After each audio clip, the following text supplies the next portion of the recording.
El Evangelio nos llegó en poder. Sermón predicado el domingo 28 de abril de 1872 por el reverendo Carlos Haddon Spurgeon en el Tabernáculo Metropolitano, Newington. Pues nuestro Evangelio no llegó a vosotros en palabras solamente, de la ira venidera. Primera Tesalonicenses, capítulo 1, versículos 5 al 10. A un trabajador le gusta ver los frutos de su trabajo. Es muy desalentador que le dedique mucho esfuerzo y no pueda ver los resultados. Los trabajadores de Dios en la fe continuarían esforzándose aunque no vieran resultados. Pero es más consolador, mucho más fácil continuar en el servicio cuando ven que Dios los está bendiciendo. Ahora bien, no es malo que un ministro cristiano hable de las conversiones que ha conseguido bajo su ministerio. Pablo dijo que él hubiera hablado de ellas. Pero como otros lo hacían tan continuamente, no era necesario mencionarlas. Sin embargo, bajo ninguna circunstancia Pablo habría actuado mal, y por consiguiente concluimos que es muy aceptable a veces que veamos lo que se ha hecho y que hablemos de ello, y especialmente porque si cualquier ministerio hace algo bueno, es porque Dios lo ha hecho y toda la gloria se le debe a Él y a Él solamente. No hablar de lo que Dios ha hecho sería una ingratitud. Podría tener alguna semejanza con la humildad, pero en realidad sería deslealtad al Altísimo. Por eso mismo Pablo no dudó en hablar de sus conversos en Tesalónica y de su buen carácter, y del buen fruto que habían dado, y de la forma en que habían difundido el Evangelio en otras comarcas. Él no se jactaba, le daba la gloria a Dios, pero él comentaba lo que se había hecho. Nosotros pensamos que podemos hacer lo mismo. En la medida que Dios bendiga nuestro trabajo, cualquiera de nosotros puede hablar de ello para la alabanza y gloria de Dios y para el estímulo de nuestros compañeros trabajadores. El apóstol en este pasaje nos dice lo que ha hecho Dios en Tesalónica. Procederemos de inmediato a desarrollarlo, pues nuestro texto es largo. Y notarán ustedes que nos dice primero lo que había predicado en Tesalónica, luego cómo le había llegado a la gente y en tercer lugar cuál había sido el resultado de esto para ellos mismos. Y en cuarto lugar cuál había sido el resultado para otra gente. Primero, el apóstol nos dice, ¿qué fue predicado en Tesalónica? Él dice, nuestro Evangelio, observen la frase, nuestro Evangelio no llegó a vosotros en palabras solamente. ¿Por qué le llama Pablo nuestro Evangelio? Él no lo inventó, él no lo pensó ni lo hacía nuevo cada domingo. No, era el Evangelio de Cristo mucho antes que fuera el Evangelio de Pablo. Sin embargo, le llama nuestro Evangelio para diferenciarlo, porque había otros evangelios. Había quienes llegaban y decían, esta es la buena nueva, y otros por otro lado decían, esta es la buena nueva, pero Pablo dice que hay otro evangelio y agrega, no que haya otro, sino que hay algunos que os perturban. Él por consiguiente afirmó sus pies y dijo, traigan los evangelios que quieran, cada uno de ustedes, pero yo tengo un evangelio que predico, diferente al de ustedes. Y ese evangelio es el que he predicado a los tesalonicenses, el cual no les ha llegado en palabras solamente.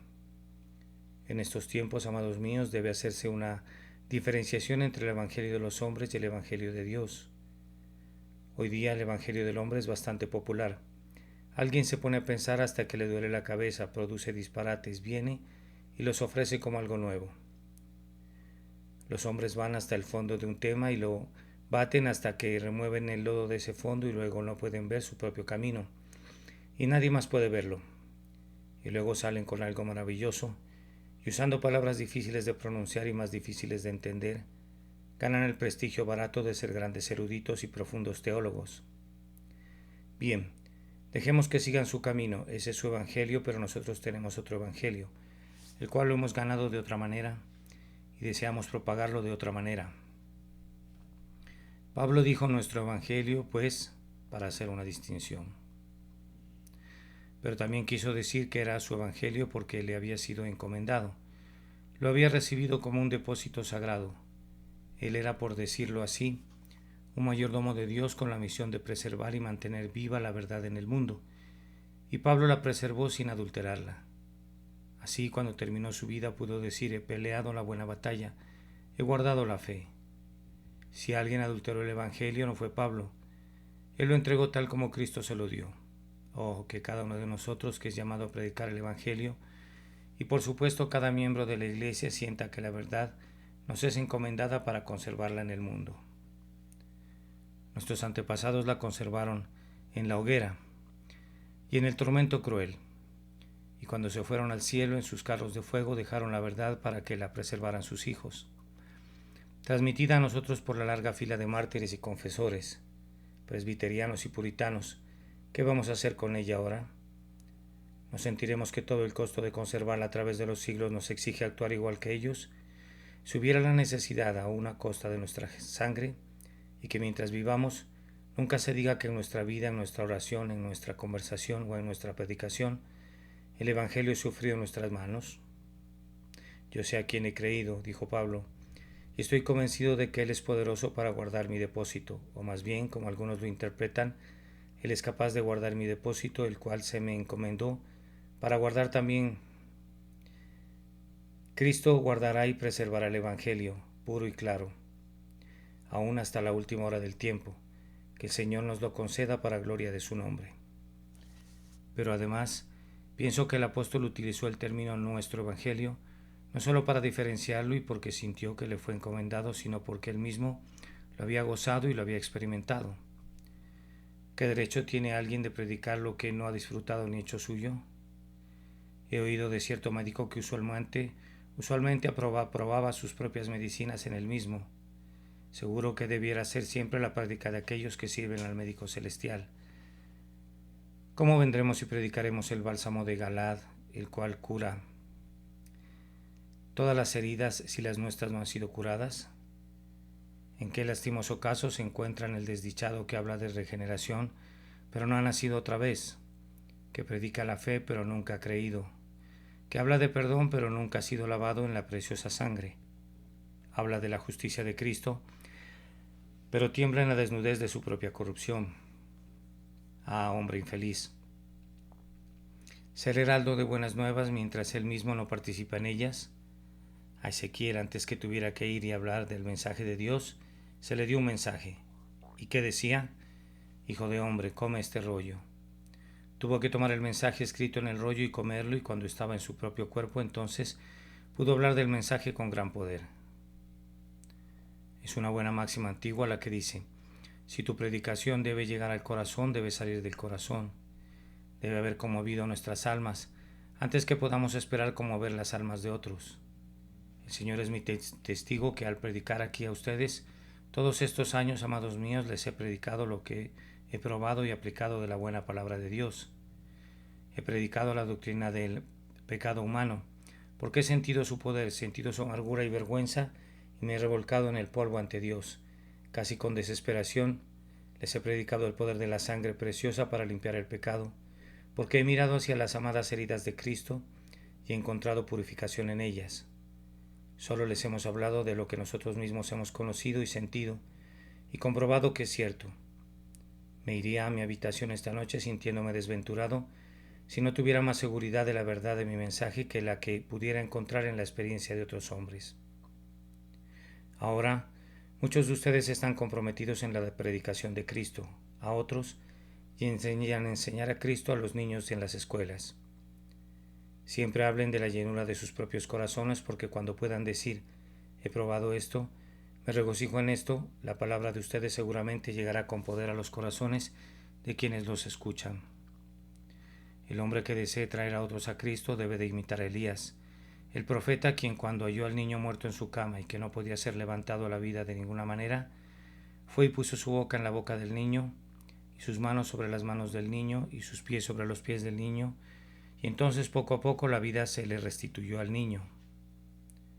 Debemos sentir una compasión interna por aquellos a quienes queremos traer a Cristo, y entonces proclamar desde nuestra propia alma lo que sabemos acerca del Salvador, y entonces llegará con frescura y con poder, y Dios y el Espíritu Santo bendicen esto.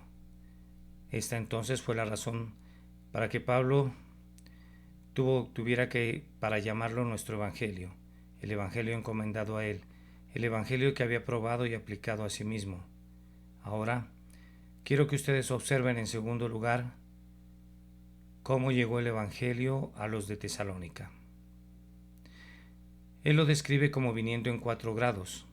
Primero dice, nuestro Evangelio no llegó a vosotros solo en palabras, sino también en poder y en el Espíritu Santo, y en cuarto lugar, en plena convicción.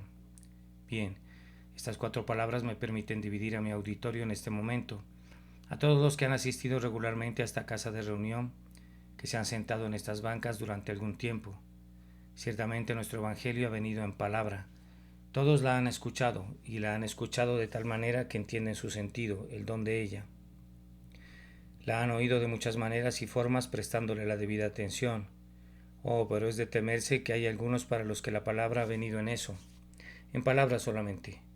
Y es muy triste para el predicador, y debe ser más triste para los que se encuentran en tal condición, que esta palabra que da vida sea solamente una palabra. Hubo el banquete del Evangelio y el mensaje fue enviado, pero quienes habían sido invitados no vinieron al banquete. Escucharon el mensaje y eso fue todo. Allí están los enfermos junto al estanque de Betesda. Ven el agua y eso es todo, pero no entran al estanque y no son curados. Oh, encontrarse enfermo y tener la curación a la mano. Tener hambre y que el pan esté disponible. Estar sediento y con un arroyo corriendo a nuestros pies y no beber. Recuerden, queridos lectores, que si la palabra de Dios viene a ustedes hoy como palabra solamente, algún día será más que eso, ya que es una verdad cierta de la Escritura, que los que oyen la palabra son responsables por lo que oyen. Mirad pues cómo oís. Deberá ser algo a lo que tengamos que responder el día del juicio. Ustedes escucharon el Evangelio, pero lo rechazaron. Será una de las acusaciones que se presentarán en contra de los que lo escucharon. Y será más tolerable para Tiro y para Sidón que para ellos. Me gustaría ahora dividir esta congregación respondiendo a esta pregunta. ¿Cuántos hay aquí presentes para quienes el Evangelio ha venido en palabras solamente? Dejen que hablen sus conciencias, que cada hombre ponga su mano sobre su corazón y responda, ¿es ese mi caso? Si es así, rogamos que salgan de esa condición de inmediato, que no pasen ni un día más así, que la palabra venga a ustedes de otra manera. Pero, en segundo lugar, había algunos de ustedes a quienes les llegó con poder. Ahora bien, hay oyentes a quienes el Evangelio les llega con un poder inspirador. Solían ser descuidados, pero ahora ya no pueden serlo. Oyen la palabra eternidad, eternidad, eternidad, resonando en sus oídos y los sobresalta y los despierta. No pueden estar a gusto mientras estén enemistados con Dios. Sienten que su nido está agitado. Ha llegado a ellos con poder. Más que eso, hay quienes han sentido un efecto aplastante. Los ha golpeado duramente, ha magullado su rectitud. Ha hecho astillas sus propias esperanzas, y aunque no ha mirado hacia Cristo para la esperanza verdadera, sienten el poder del Evangelio que coloca todas las otras esperanzas en el polvo. Yo sé que algunos de ustedes han sentido el poder del Evangelio porque se han ido a sus casas y han orado, tal vez docenas de veces después de escuchar el sermón. Se han ido a sus recámaras y han comenzado a orar, pero a la mañana siguiente lo han olvidado. El bien de ustedes ha sido como el rocío de la mañana y se ha evaporado cuando el calor de las preocupaciones del día le ha llegado. En muchos surcos hemos sembrado en vano, hemos lanzado la semilla en terreno pedregoso, la hemos lanzado al lado del camino y nuestros esfuerzos han sido vanos. Sin embargo, debemos continuar todavía predicando el Evangelio porque a algunas personas les llegará aún con mayor poder. Otra vez, yo pediría otra división de la congregación. Sé que hay algunos que estarán bajo esta división. No son salvos, pero no pueden burlarse del Evangelio.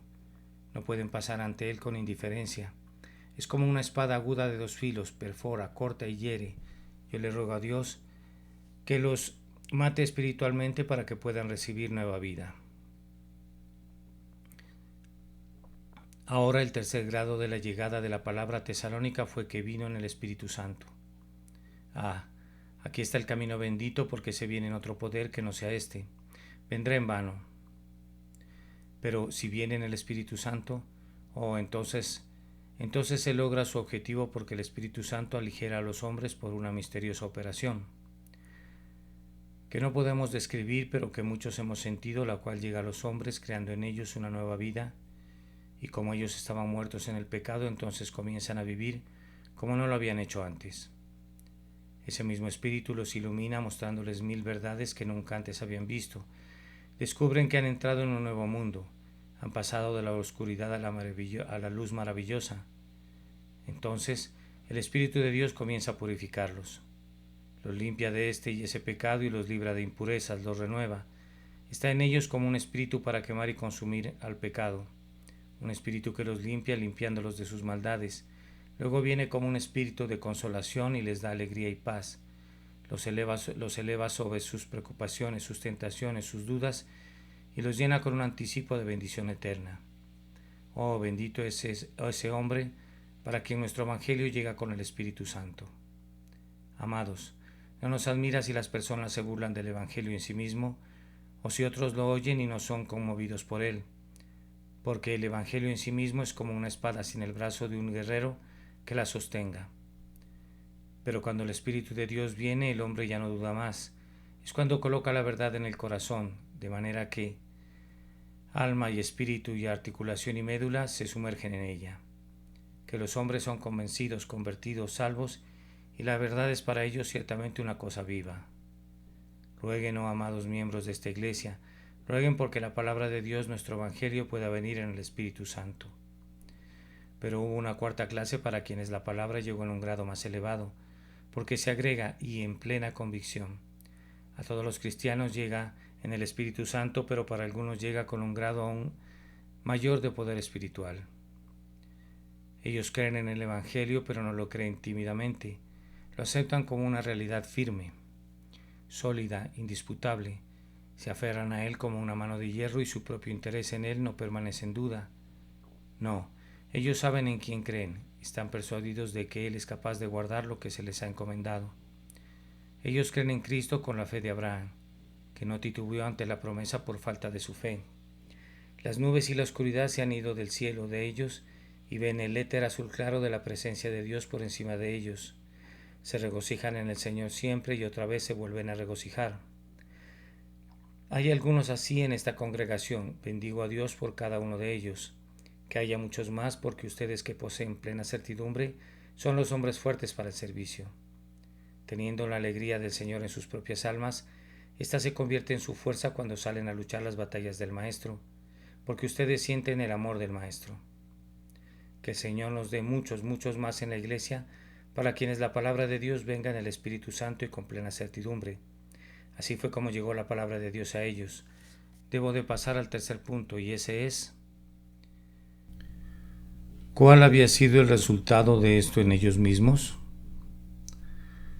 Observen que el apóstol dice primero: también os hiciste imitadores de nosotros y del Señor.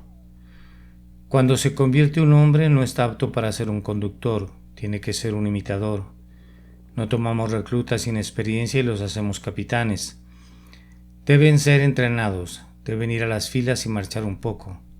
De manera que una de las primeras cosas que la gracia hace es hacer de un hombre un discípulo, es decir, un aprendiz, y entonces él ve en la palabra de Dios lo que debe ser su vida y su conducta, y viendo alrededor de él ve a algunos de los que Dios ha bendecido con su gracia, cuya vida y conducta está de acuerdo con la palabra. Y él sigue a los sirvientes de Dios, no ciegamente, hace una distinción entre ellos y su Maestro. Solamente los sigue tanto como se mantengan en compañía con el Señor. También os hiciste imitadores de nosotros y del Señor. Hermanos, yo sé que muchos de ustedes aquí presentes, cuando la palabra de Dios vino a ustedes, se hicieron imitadores de hombres santos. Si ustedes oían de buena acción, deseaban imitarla. Si ustedes leían alguna biografía que hablaba de nobles hechos, aspiraban a emular tales hechos. Y cuando leyeron el carácter de su Señor y Maestro en los 4 evangelistas, ustedes pidieron tener la gracia de vivir una vida de sacrificio y de devoción a Dios y de amor hacia los hombres. Bien, no se trata de una obra pequeña de la gracia cuando un hombre es llamado para ser un imitador de lo que es bueno. Al mismo tiempo, nos dice que esa gente recibió la palabra de Dios en medio de gran tribulación, con gozo del Espíritu Santo. Yo sé que hay algunos en este templo que cuando recibieron el Evangelio tuvieron que sufrir por él, pero aún así se gozaron. Desde el día que se revistieron de Cristo públicamente fueron insultados, se volvieron sujetos de humillación. Hermanos, algunos se han alejado de nosotros porque no pudieron aguantar las constantes burlas, pero otros se han quedado por la gracia de Dios y se han hecho capaces de soportar cualquier estigma o cualquier desdén. Y cierto, ¿no es acaso algo sin importancia soportar las bromas y mofas de la gente si el corazón está dirigido hacia Dios? ¿Qué nos importa? ¿Qué podría importarnos, aunque todos los hombres nos señalaran con el dedo y nos silbaran por ello? Sé verdadero con Dios, creyente, y con tu conciencia también, y bien puedes recibir la palabra, con el gozo del Espíritu Santo y en medio de gran tribulación. Esta es una prueba del ministerio de un ministro cristiano que puede señalar a quienes se han convertido en imitadores de lo que es bueno y han continuado aún cuando hayan tenido que sufrir por eso. Pero parece que esa gente de Tesalónica fue más allá. Crecieron de ser imitadores en algún sentido y entonces se volvieron líderes, de tal manera que habéis sido ejemplo para todos los creyentes de Macedonia y de Acaya. Ahora bien, es una cosa muy sencilla para un cristiano ser ejemplo para un pecador. Debe serlo y no es cristiano si no lo es. Tu religión no valdría nada si no la colocas como un bello ejemplo para los impíos. Pero hay un grado mayor de gracia cuando un hombre se convierte en ejemplo hasta para los cristianos, cuando es un creyente tal que otros pueden verlo como un cristiano maduro, que pueden considerarlo como un tipo de lo que debe ser un cristiano. Pablo dice que algunos de esos idólatras degradados a los que les había predicado el Evangelio primero lo siguieron a él y al Señor, después crecieron en gracia de manera que se pusieron al frente y llegaron a ser ejemplo para los creyentes.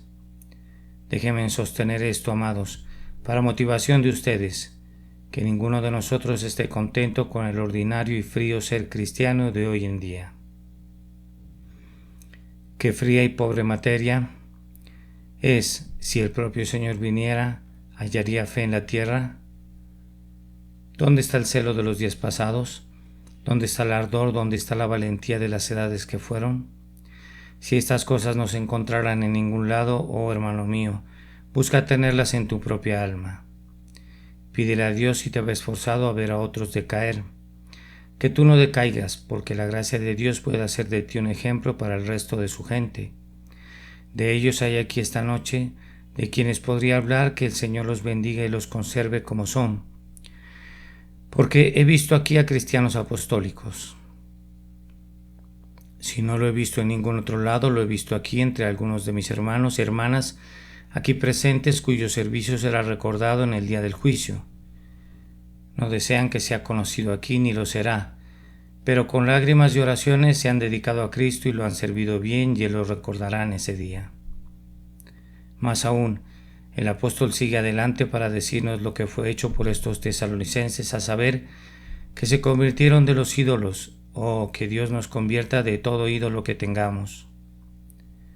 No adoramos dioses de madera y piedra, pero cuantos hay que profesan la fe, pero que todavía adoran en el conocimiento, que lo busquen, pero que no lo adoren. Hay quienes adoran la fama, otros que adoran el placer. Esta ciudad está llena de idólatras por todos lados. Cuando la gracia de Dios viene, hace que los hombres adoren al Dios desconocido y dejen sus ídolos para los que así lo prefieran. Convirtiéndose de los ídolos, los tesalonicenses sirvieron al Dios viviente. No solo reconocieron que era el Dios viviente, sino que comenzaron a servirlo. Pusieron su fuerza a favor de su causa. Así será entre nosotros cada vez que la palabra haya venido en el Espíritu Santo. Dedicaremos nuestro tiempo y nos gastaremos en el servicio de nuestro Creador y Redentor. Y agrega que esperaban la venida del Señor. Esta es una gran señal de gracia, cuando el cristiano espera que venga su Señor y vive como quien lo espera en cualquier momento. Si ustedes y yo supiéramos esta noche que el Señor va a venir antes que este servicio termine, ¿en qué estado de nuestro corazón nos sentaríamos en estas bancas?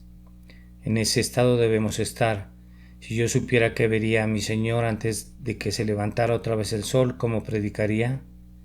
Debo predicar justo en la forma como si fuera a venir de inmediato y no hubiera duda en ello. Estaríamos muy poco apegados a las cosas de este mundo si supiéramos que Cristo estaba por llegar rápidamente. Así de poco debemos apegarnos a ellas. Nos deberíamos preocupar muy poco por las incomodidades que la vida nos da, sabiendo que todo terminará y que Cristo vendrá en muy breve plazo. Así de poco deberíamos preocuparnos de las incomodidades de la vida. Bendito es el hombre cuya alma está siempre esperando la vida del Señor. Puede no estudiar los textos de las Escrituras para saber los tiempos y estaciones, pero si siempre está esperando que su Señor venga en cualquier momento y vive bajo el sentimiento de esa convicción y bajo el poder de ella, será un hombre santo. ¿Qué clase de personas, dice Pedro, debéis ser vosotros en conducta santa y piadosa? Así deseamos ser por el poder del Espíritu Santo. Así hemos observado lo que hizo la gracia de Dios para los de Tesalónica. Ahora señalemos. En cuarto lugar, ¿cuál fue el resultado de esto para otros? Aquí deseo hablar esencialmente a los miembros de esta iglesia. Tesalónica era un puerto de mar. También era una ciudad importante de Macedonia. Por ello, cualquier cosa que se hiciera en Tesalónica era muy seguro de que se supiera en toda Macedonia y el resto de Grecia. Si la iglesia en Tesalónica hubiera sido una iglesia aburrida, soñolienta, como son algunas iglesias cristianas, hubiera perdido una excelente oportunidad de hacer el bien, por ser una iglesia completamente despierta, realmente llena de la propia fuerza de Dios. Desde esa iglesia resonó la palabra de Dios por toda Grecia, y cuando los barcos dejaban el puerto portaban la buena nueva del Asia Menor y a otras tierras, de manera que Tesalónica se convirtió en el punto de partida para los heraldos de la cruz. Ahora bien, si hay un lugar en el mundo que debiera sentir su responsabilidad, ese lugar es Londres. No somos egoístas, creo que cuando decimos que es el mismo corazón del mundo, cualquier cosa que se haga aquí seguramente se sabrá y una iglesia sería en Londres. Y una iglesia seria en Londres es solamente lo que debiera ser. Una iglesia en Londres de cualquier prominencia que sea soñolienta y aburrida y fría tendrá que rendir una muy pesada cuenta cuando venga el gran maestro. En la iglesia en Tesalónica resonó el Evangelio involuntariamente y también voluntariamente. Lo hicieron involuntariamente porque hablaron sus mismas vidas. Si no predicaron, estaban tan llenos de fe, de buenas obras y santidad, que otra gente hablaba de ello y lo daba a conocer, y la obra de Dios en las entrañas de la iglesia podía ser percibida en las vidas de sus miembros, y así se difundió. Oh, cuán feliz sería cualquier pastor cuyo pueblo fuera tan piadoso, tan unido, tan generoso, tan perseverante, tan devoto, tan lleno de fe y del Espíritu Santo, que por todos lados se hablara de ellos, y por ellos, por su conducta, la palabra de Dios resonara en otras partes. Asegúrense de eso, hermanos míos, asegúrense de eso. Dios nos ha colocado donde somos observados por muchos. Denles algo para observar que sea valioso. Con los ojos de una multitud de testigos sobre nosotros, corramos con paciencia la carrera que nos es asignada. Pero también la iglesia en Tesalónica envió la palabra voluntariamente. No tengo duda que si tenían hombres que podían predicar el Evangelio, les pedían que fueran y lo predicaran, y si algunos salían de viaje, ya fueran capitanes o mercaderes que iban de lugar en lugar, o personas de influencia o lo que fueran, les decían: a cualquier lado que vayan, perseveren en propagarlo. Prediquen el Evangelio, divulguen a Jesucristo, sean misioneros todos ustedes. Ahora pues, en esto puedo regocijarme y lo haré, pues ha sido entre nosotros. Y así ha sido. En este momento presente, supongo que no menos de 300 de nuestros hijos que hemos tenido en las rodillas están predicando el Evangelio, mientras yo predico aquí, quiero decir, ministros de Cristo predicando el Evangelio. Además de eso, por todas esas calles están predicando nuestros evangelistas en las esquinas, debiera haber aún más de ellos. Algunos de ustedes que vienen a oírme los domingos en la noche no deberían venir. Si tienen la gracia de Dios en su corazón, vengan y obtengan suficiente carne espiritual para que se alimenten, pero recuerden que Londres está desfalleciendo por falta del Evangelio. ¿Cómo se atreven ustedes entonces a estar sentados quietos para gozar del Evangelio mientras los hombres perecen? Hay casas que son accesibles, hay salas pequeñas y grandes, hay esquinas, hay todo tipo de lugares en donde se puede predicar a Jesús. Esforcémonos con toda nuestra fuerza para hacer que sea conocido a lo largo y a lo ancho de esta gran ciudad. En este momento tenemos predicando a nuestros hijos, los hijos de esta iglesia en Australia, en América. Hay abundancia de ellos allí, predicando en el Evangelio de Cristo en las islas del Pacífico, a través de toda la extensión de nuestros dominios. Demos gracias a Dios que hay tantos, pero debía haber muchos más. Propongo como una teoría que un hombre cristiano no pregunte, estoy llamado a predicar el Evangelio, sino que debe preguntar, ¿hay alguna razón para que yo no predique el Evangelio? El viejo plan era que los jóvenes predicaran ante la iglesia para ver si podían predicar. Creo que debemos educarlos de tal manera que solo demuestren que no pueden predicar. Si solo demostraran eso, no prediquen. Ahora bien, el señor Onken ha sido bendecido en Alemania, como ustedes saben, en el engrandecimiento de muchas iglesias bautistas, y él siempre trabaja bajo esta teoría. Todo miembro de la iglesia debe decir, al llegar, ¿qué pueden hacer?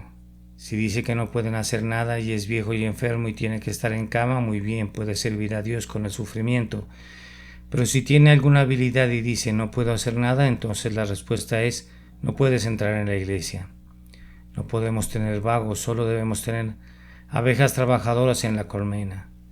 Pienso que sería una buena decisión del tabernáculo el expulsar a todo miembro que no esté haciendo esto o lo otro por el Señor Jesucristo. Me temo que algunos de ustedes se tendrían que ir.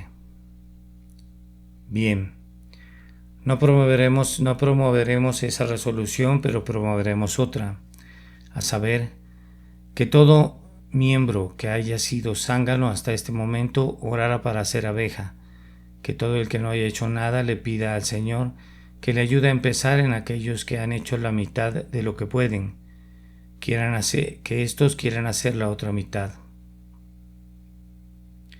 Y que aquellos que están haciendo todo lo que pueden quieran siempre hacer un poco más, porque siempre al hacer algo más de lo que uno puede a la larga es el mejor tipo de obra, porque entonces tienes que descansar en la fuerza de Dios cuando estás en el límite de la tuya, y ahí está el punto donde los resultados se obtienen. Pido las oraciones de los queridos hermanos que han estado con nosotros, algunos de ellos por 16 y 17 años en este servicio, para que Dios no frene su mano a la mitad, que así como nos ha multiplicado a una congregación sin igual de 4.500 miembros aproximadamente, también nos dé una gracia sin igual, que nuestro celo y seriedad y entusiasmo puedan estar en proporción con el gran número, y que el éxito alcanzado por Dios esté en proporción con las responsabilidades colocadas sobre nosotros. Hago sonar la trompeta de nuevo esta noche. Como dijo Dios, háblenles a los hijos de Israel que vayan adelante. Así, quiero hablarles adelante en el nombre de Dios adelante. El mundo aún reposa en el malo. Adelante ustedes portadores de luz. Dispersen las tinieblas. Aún se ríe Satanás de Dios. Adelante con el arma invencible de la cruz y háganlo que luche. Hagan sonar sus trompetas alrededor de los muros de Jericó, que siga el asedio. Dejen que suene la trompeta y caerá al suelo, el muro aplastado por el poder del Dios eterno. Adelante, oigo a los ángeles decirlo. Adelante, me parece oír a los innumerables espíritus diciéndolo, haciéndonos señas con el hombre de Macedonia que llamó a Pablo al otro lado del mar. Adelante, las mismas potencias del infierno detrás de nosotros bien pueden empujarnos. Adelante, el clamor de Cristo dentro de nosotros nos impulsará y que cada hombre y mujer aquí reunidos que hayan sido redimidos por la sangre resuelvan esta noche con la fuerza de Jehová hacer por Dios y por su verdad algo más de lo que hasta ahora hayamos pensado para alabanza de la gloria de su gracia. Que Dios los bendiga por causa de Jesús. Amén. El Evangelio nos llegó en poder. Este sermón fue predicado el domingo 28 de abril de 1872 por Charles Haddon Spurgeon en el Tabernáculo Metropolitano en New Winton. Pues nuestro Evangelio no llegó a vosotros en palabras solamente, de la ira venidera. Primera de Tesalonicenses 1:5 y 1:10.